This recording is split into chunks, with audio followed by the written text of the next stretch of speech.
চলো আজকে একটি দুধ চিতই পিঠার রেসিপি শেয়ার করা যাক। তো প্রথমে আমি 2 কাপ চালের গুঁড়ি নিয়ে নিলাম, এতে 1 কাপ ময়দা দিয়ে দিলাম এবং পরিমাণ মতো লবণ দিয়ে দিলাম এবং খাবার সোডা দিয়ে দিলাম। এটি ভালো করে মিক্সড করে তারপর এতে উষ্ণ গরম জল দিয়ে ভালোভাবে মিক্সড করে একটা ব্যাটার তৈরি করে নিলাম।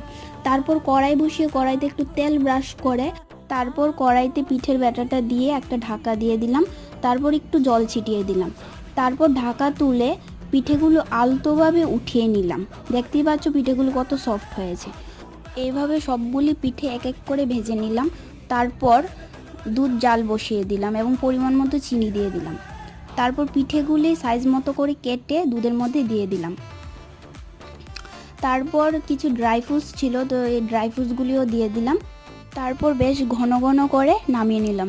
বেশ আমাদের শীতকালের খুবই ফেভারিট দুধ চিতই পিঠার রেসিপি রেডি।